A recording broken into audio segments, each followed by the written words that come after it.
Hello, I'm David Riley, and a very warm welcome to today's edition of People and Politics. If you've not already done so, please subscribe to the show. I'd be very grateful. Joining me in today's episode is someone who's been around politics for over 30 years and made an outstanding contribution to politics and public service. It has some very senior position in cabinet as well as being leader of the Conservative Party. I'm very grateful to be joined today by Sir Iain Duncan Smith. Welcome to People and Politics.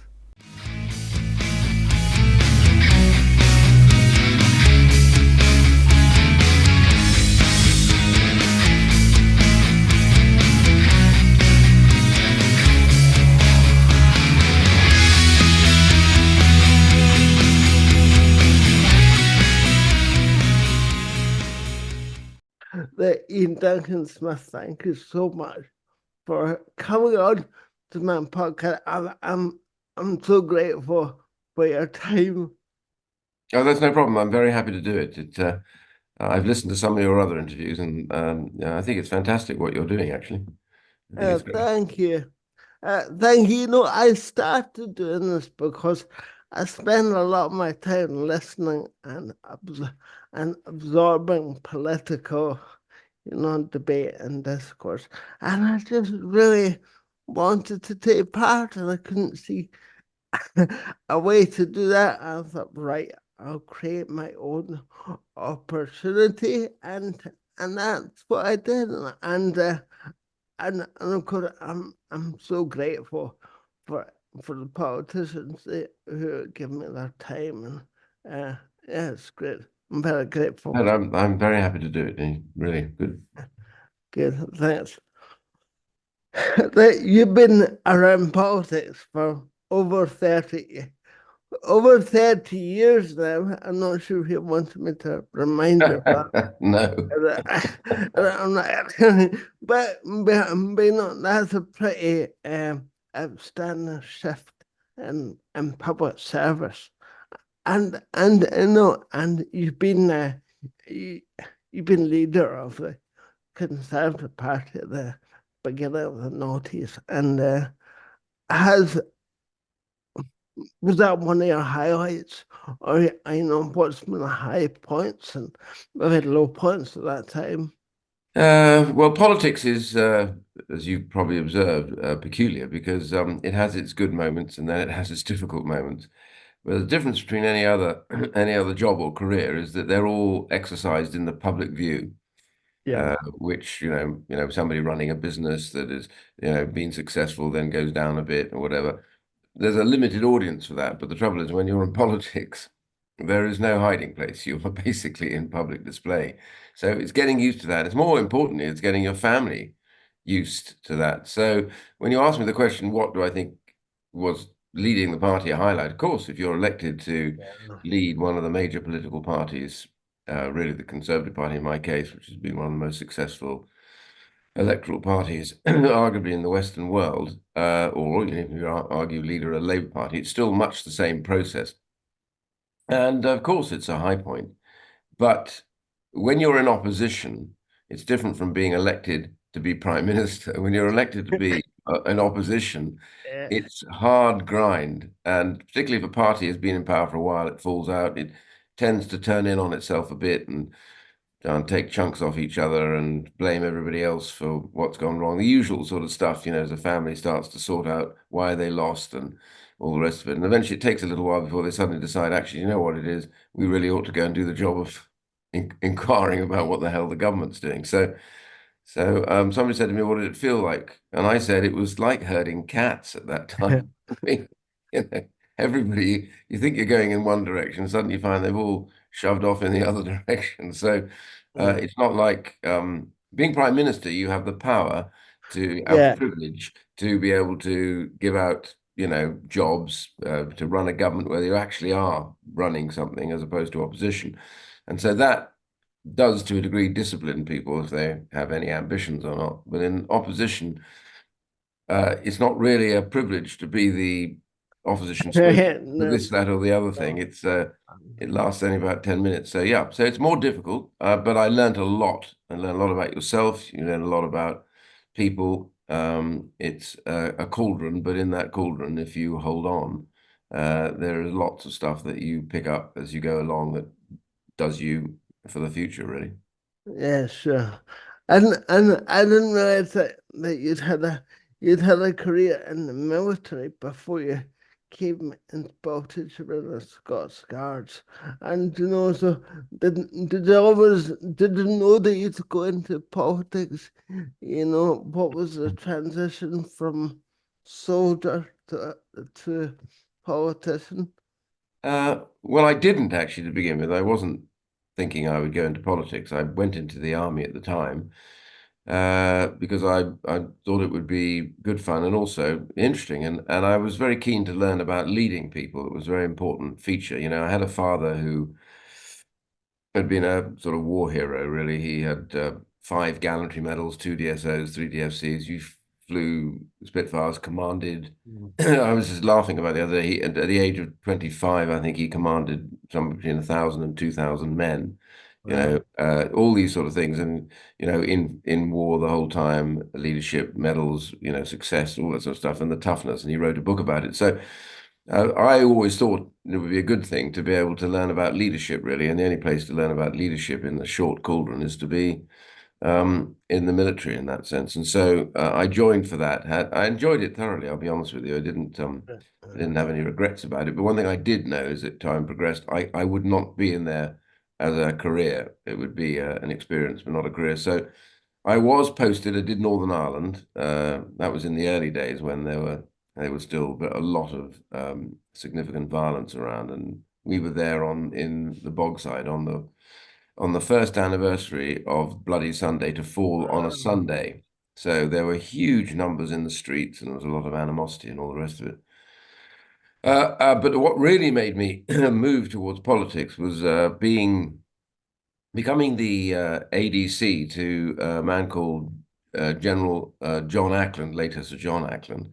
Wow. And he commanded the Southwest District of the UK, of England, and then was handpicked to go out when the Lancaster House agreements were on, discussions were going on about bringing democracy back into Rhodesia and having a majority government, all that sort of stuff, and getting an end of UDI.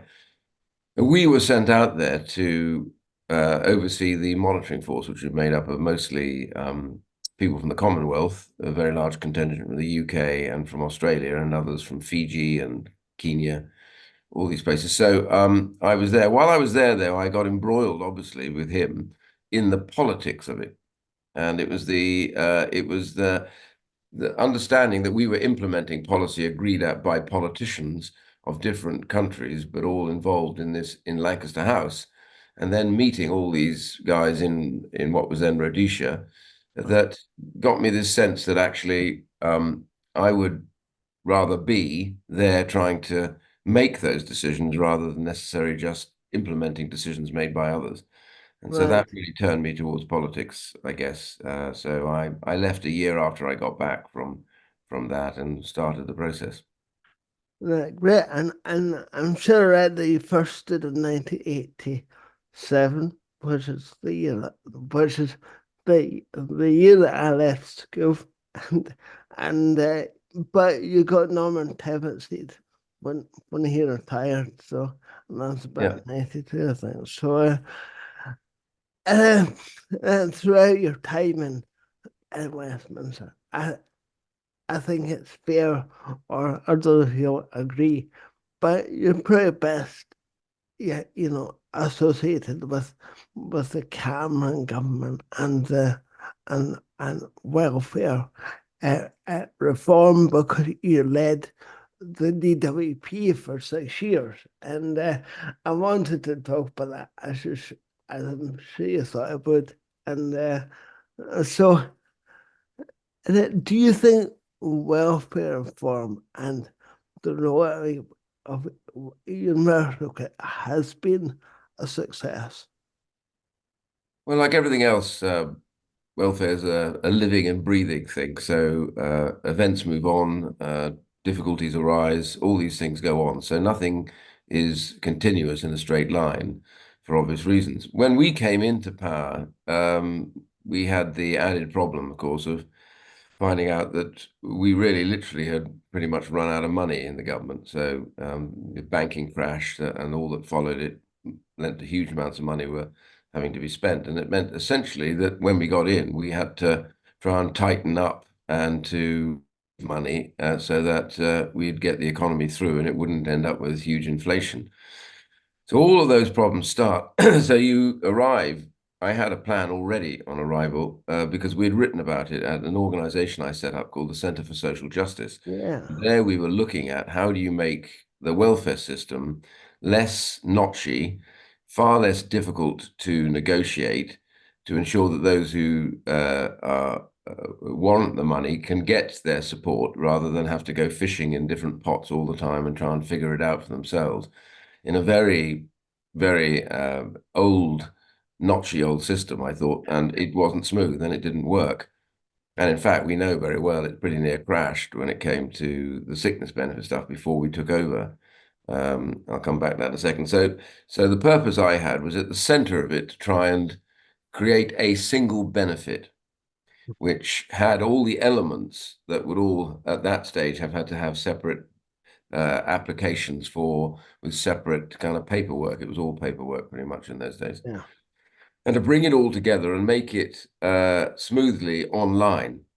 And very quickly we realized we could do it as a digital program rather than just the old-fashioned type of online. I mean, a proper singing and dancing, very easy to move digital program. So I managed to get that started and get it going. And of course, none of these things were ever without difficulty, but we did keep a very clear focus on what had to be done. And bit by bit, universal credit took shape. Yeah. And I believe universal credit, lots of people were against it, lots of people attacked it, lots of people said, it doesn't work. It always happens. Everybody is wise Yeah, of about what course. you should have done. But when we finally got it through and sorted, and it was then properly functioning and was pretty close to its final fruitions of design and therefore taking on the people in the numbers that we needed. That was really the key to the whole process. And Mhm. in it, there were meant to be 6 of the key benefits, including sickness benefit and the old tax credit system, which really was, I think, terrible. Then, so the whole idea was that you then pull that together and it starts working and people go on it. And even up to the COVID period, people were saying, oh, it's not right. Then COVID struck, and where universal credit showed why it had to happen, and thank God we had, was that it saved lives. I think I wasn't there at the time, but in the first 2.5 weeks of the COVID crisis, they took on over 1 million people onto the benefit. Now, the old benefits would never have been able to do that. It would have crashed and burnt. They would have had to be putting in about 9 different applications elsewhere, just with one application online, not having to go into the job centers and catch COVID from each other or queue up outside. So those were the kind of benefits that told me in the end that it was right to battle through despite all the difficulties and get this done, because what we left them with was a system that functioned in a crisis Yeah. way that no other system would have done, and at the same time, can do it. And I always say to people, universal credit is a tool. The amount of money you put into it, that's a political decision. The Yeah. system does what you want it to do when you need to do it, and it helps people back into work. And so we got records, good numbers going into work because they have a job center advisor with them all the way up the hours, all those things that the human application. So from that standpoint, I do genuinely believe that it worked. Should there be modifications and changes? Of course, that's what happens with all Yeah, of systems that course. go on. But that was the main core of what we were trying to do. And at the same time, because I resigned in 2016, Yeah, because over cut. I disagreed with the Oh, government yeah. quite severely about there.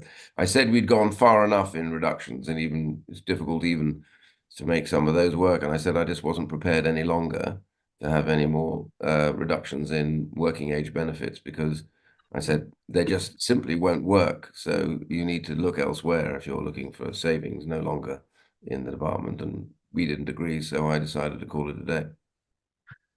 Yeah, I noticed that you're writing over for the cuts to sickness benefit, and it's interesting you said that you designed the system somewhat to support people into work. Mm. However, do you think that the new system has indeed made it easier for people like myself to secure employment opportunities? I do, because one of the main planks of what we were trying to do was to ensure that people who had disabilities could be got into work and sustained in work much easier, because obviously it's better if you can find a job. It helps with people's mental health. It also helps the people that are working with you who don't have disabilities. So we set up at the time a thing called Disability Confident. And it was a program, and still going today. And it's a program designed to bring business into the arena. So those businesses that had employed people with disabilities to talk to other businesses about how easy it was. And that was the whole idea. So that helped enormously transfer the view and the way to do it. And the idea was that the sickness benefit itself, which the Labour Party created, called ESA, Yeah, back that in a second, but that was meant to move into universal credit so right. that they got the same support, those Yeah. with sickness. This is different, as you know, from what was disability living allowance, now PIP, which is not inside universal credit. It's a Uh, separate benefit, but the sickness benefit would be inside universal credit completely, so that anybody in that area who might or could do some work could be worked with an advisor and helped back yeah, into work. Now that hasn't completely happened. So when you talk about things that should do, only really new entrants went onto universal credit. You've still got a stock of people who nobody really sees, and they need to be moved into universal credit, because then they'll have human interface and people can talk to them about what the difficulties are and figure out what they can do to help them stabilize and then get into work, and also help them with flagging them up for health treatment, etc. All that sort of stuff was what UC can do. It's not just an exercise to get people into work, it's an exercise to help them in a human sense. And so yeah, all of that still isn't complete, still got to go more. I know there's some arguments in the government about that you'd have to spend money to do it. My argument is not spending money, it's an investment. It's an investment in people's lives. So that part of it needs yet to go in. And of course, as everywhere else, there was a tightening up, but we did protect during that period those who were beyond the world of work. They were protected yeah, in yeah, that situation, and it's a difficult issue, but we did try and make it a better benefit while we were there. Although I have to say that I would get rid of wanting to get rid of that the assessments that take place on the way to work, and just work with people to stabilize and get them into work, which I've advised the present government to do, and I think they're just beginning to do that. yeah. Because the work capability assessments have been shown to be not entirely effective. Anyway, I'm sure there was a piece of work written uh, by Newcastle University in 2015, which said that they weren't very effective, and I should say it's Mm. better for people who are ready for work.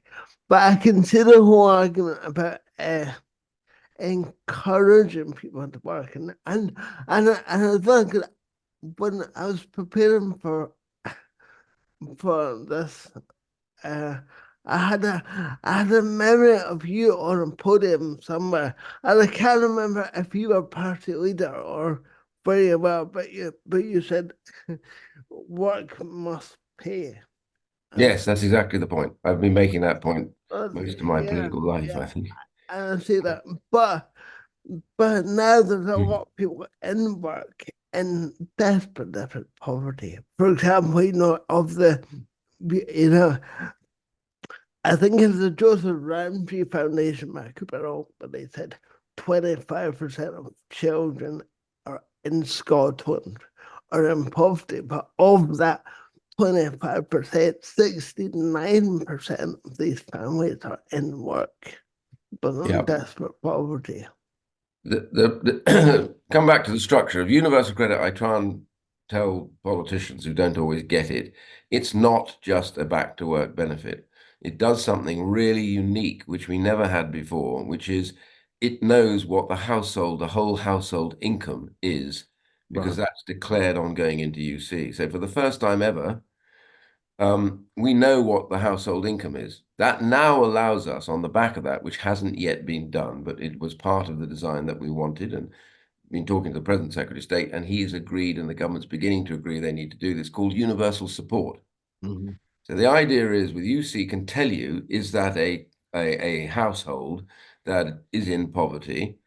If you've got that position, then you now know where you can target help and support, how you can help people get back into work, how you can stabilize them, how you know that some things they may not be claiming that aren't there, you can get them. And also you can get local authorities involved and charities to work with them to make sure their condition is resolved, that they get the support they need in the health sense, and then Mhm. job centres can work with them specifically trained to help those most disadvantaged to get back into work. And so that bit of it has yet to happen. It's what we designed, is what we talked about, universal support.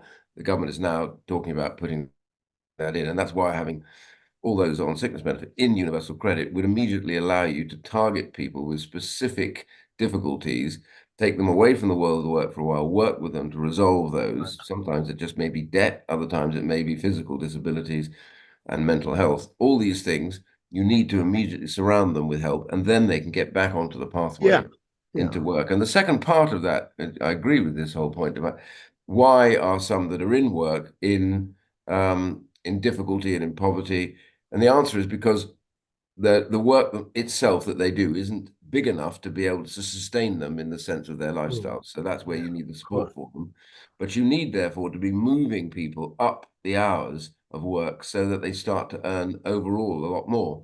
So one was to move up the living wage so that to a level that actually begins to tackle that. And I have to say, I argued for that a long time ago, and it's gone up and up and up, and it should continue to rise. And the other bit is to get people, therefore, in a better state to be able to work more hours, the number of hours that it would become that would allow them to break free and become independent, and that household then to earn more money, enough money to sustain itself eventually beyond the government. So that is really the whole design of the system, and Mm. to try and get people to understand that the last bit of this, which we hadn't in when I was there, is universal support, which would then help all of those most and furthest away from the world of work, which of course you see can actually spot for the first time. And Yeah. Yeah. that's why you use it for that. That's the important thing. Sorry, I'm banging on about it. And when you were constructing the disability confidence scheme, yeah, did I ever come up with that at the moment I feel there's no obligation on employers to employ disabled people. That they're encouraged to make reasonable adjustment, and they're encouraged to do whatever. But the bottom line is they don't have to do anything.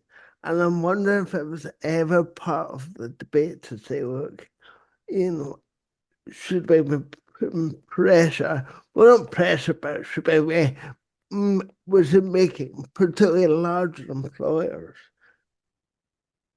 employ a certain proportion of disabled people? Because I think I'm right in saying that was the case before 1995. The DDA came in, but I was wondering if that was ever a thought. It has been debated, and it was something that I've often thought about, trying to figure out how you get employers to employ people with disabilities. The interesting facts of this, I attended a dinner once when I was Secretary of State with a I can't remember the name of the organization, but it was all about disability. It was all about various Mhm. organizations and charities coming together. And I was sitting next to, I think, one of the organizers, and they were just talking to me about it. And they said, the funny thing about this is that somebody with disabilities, when they are taken on by a company, uh, is is going to work longer hours, is likely to take fewer days off and fewer holidays, and will complete their jobs at a higher level of efficiency than able-bodied people. And I Yeah. went, really? Yeah, that is what the figures tell you, that when they go into a job, they work incredibly hard, Yeah. and they are more productive than most of the able-bodied people who probably surround them. The second thing they said is those who have not disabilities, who work with them, and this is the thing that really made me think straight away that we've got to do more about this, is that their whole attitude changes and their own productivity begins to go up because they feel better about themselves in the sense that they're actually working with others who don't have Yeah. all Yeah. the facilities they do, but are doing a job. And so that makes them understand that, the purpose and importance of what they do, how they interplay, how they react.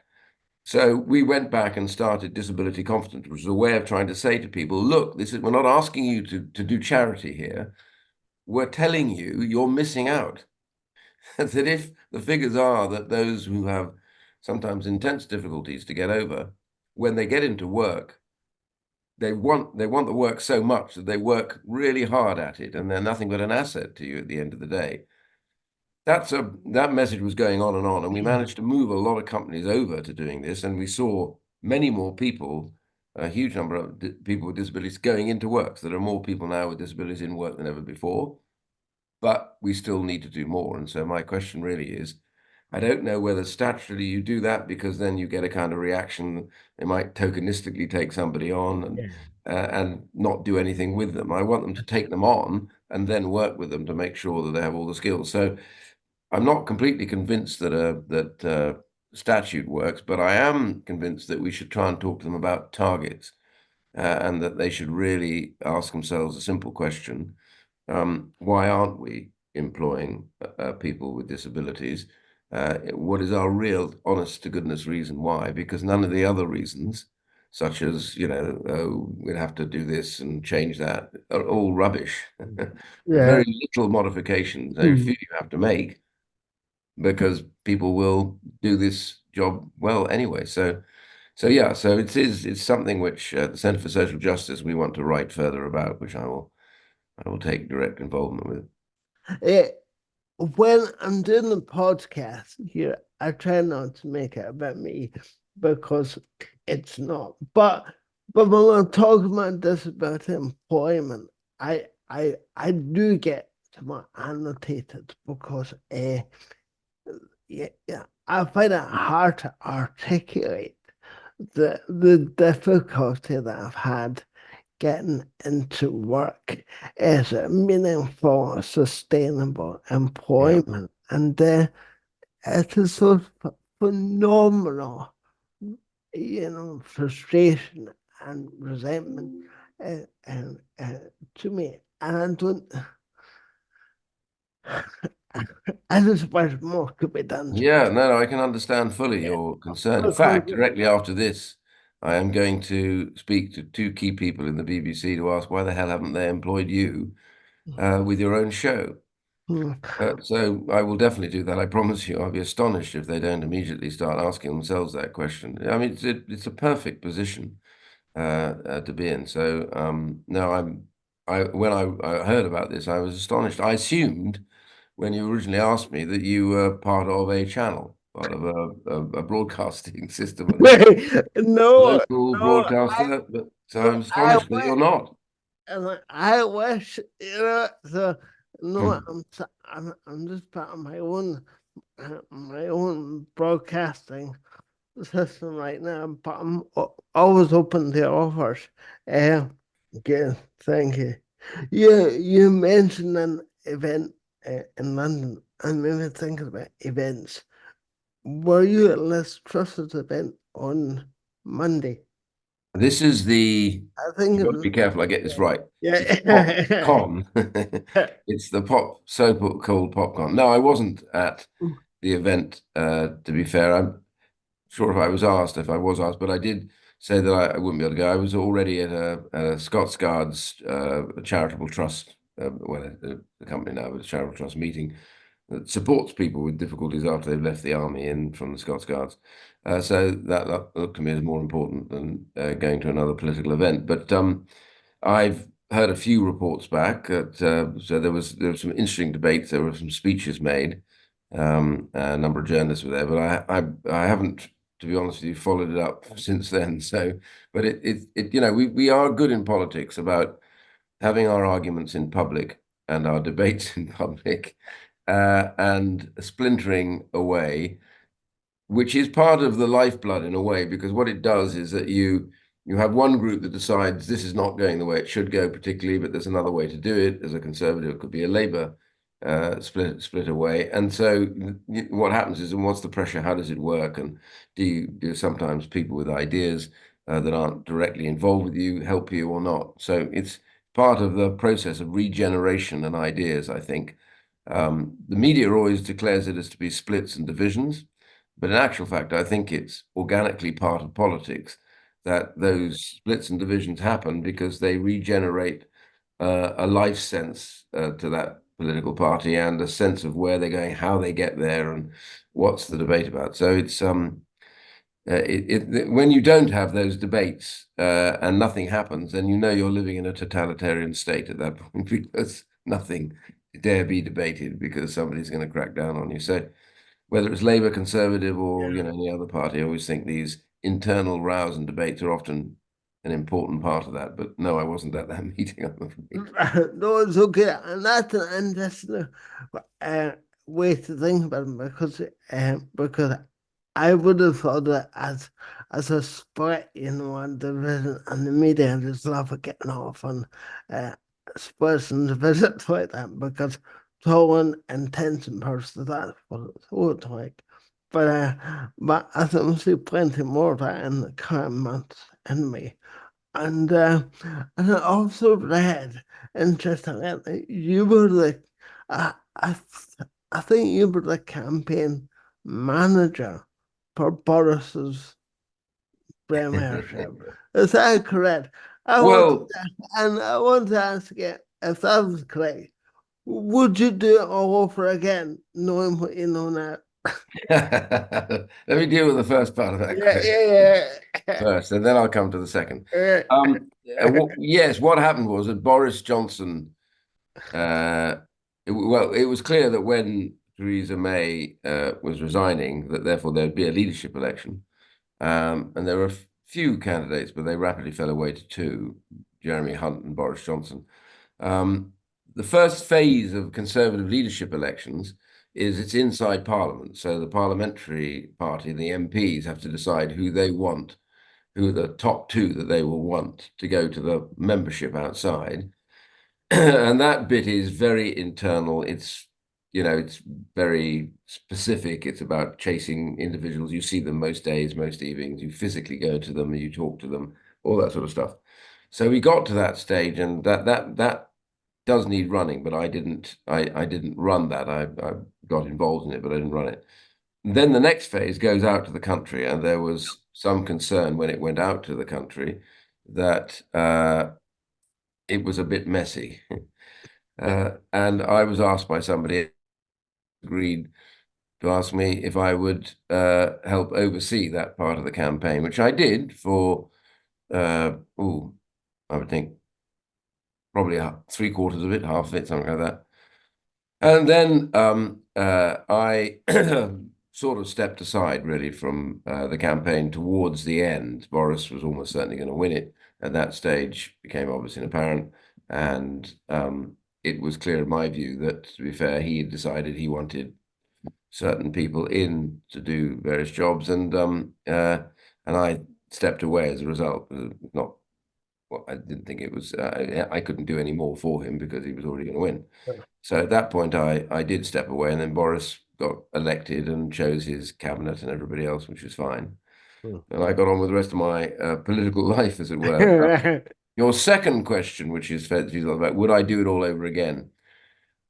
I don't know, because I think if I'm going to be honest with you, I think the issue for his administration, well, first of all, we've got to understand he was hit with the biggest catastrophe that's happened since the Second World War to a UK government, which and other governments too, which was COVID, of course, which was an absolute nightmare. And he was under huge pressure, and I thought some of the criticisms were unfair at that stage, to be honest with you, because who wouldn't react and find it difficult? Everybody knew what you should do until you're the one that actually makes that decision, and then it's different. And as this thing had never hit before, it was very difficult. So all of that, I think, were bad. And then you get hit by the Ukraine invasion by Russia and the cost of living and the fuel crisis and Europe plunging into difficulties because they're so reliant on Russian gas. So all of those things were the big backdrop to then what happens politically here.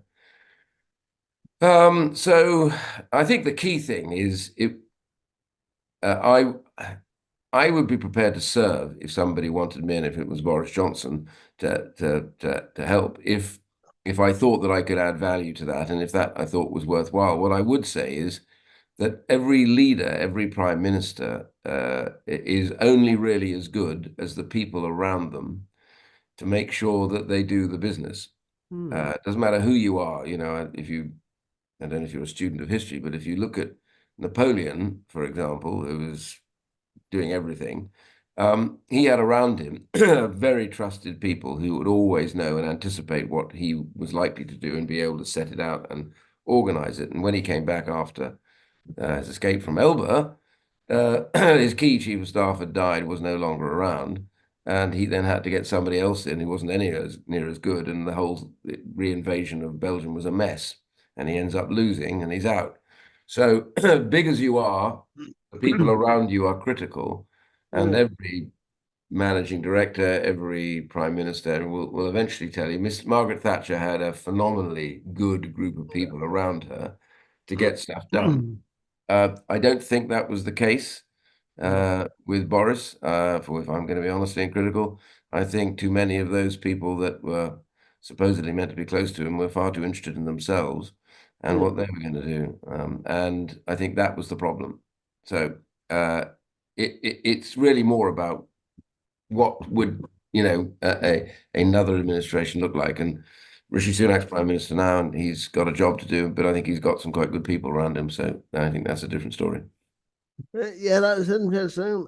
It's the people around you. So does that mean the people around Liz Truss were lacking considerably?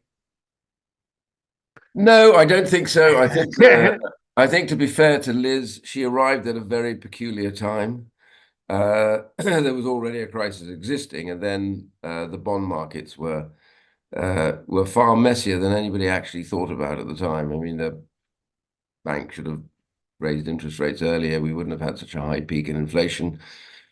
But at the same time, again, this comes back to reforms to pensions that we did way back after Bob Maxwell died and that great crisis. We brought in regulation. Now we over-regulated them, in my view, and then Europe then added to that regulation to such a degree that actually the pension funds stopped investing in the stock market and moved to the bonds.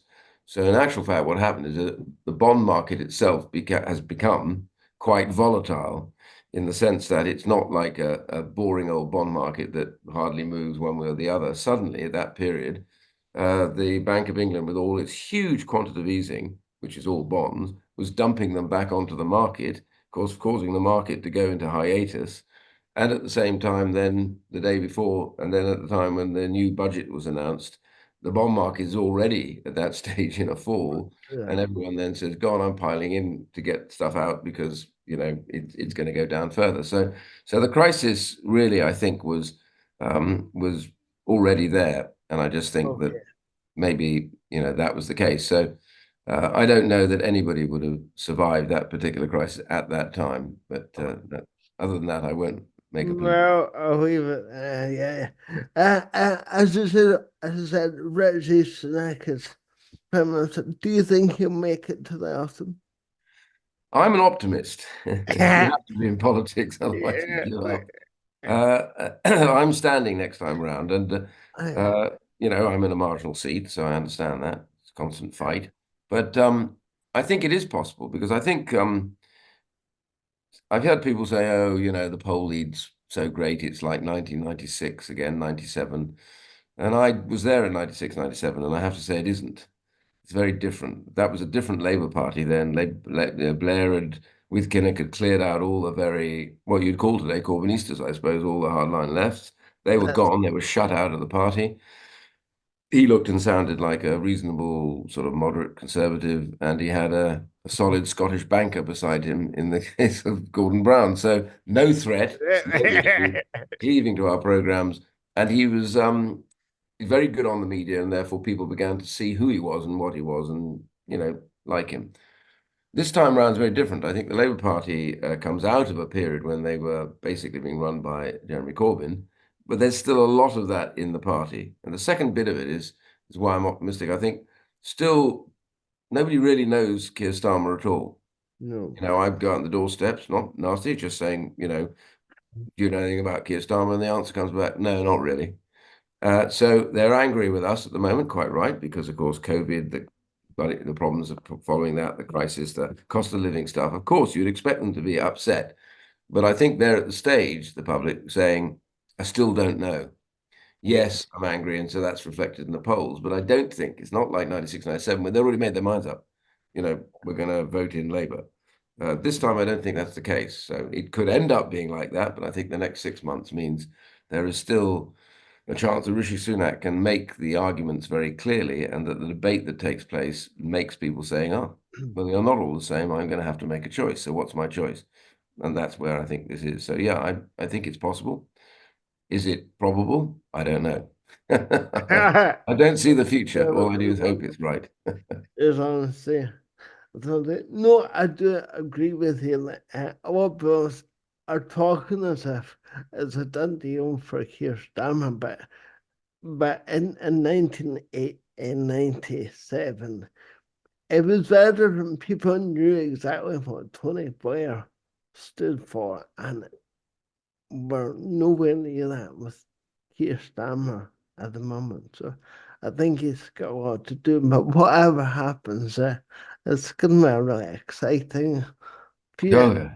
few months, and I really look forward to it. And I've thoroughly enjoyed talking to you today, and I'm so grateful for your time. It's been a really interesting conversation, and yeah, I'm very grateful. Thank you. Thank you. Thank you very much indeed. And I know I have a call to make after this closes down. I'm going to go and speak to the powers that be, but I'll get back in touch. Absolutely. Thank you very much. Pleasure. Thank you. Th-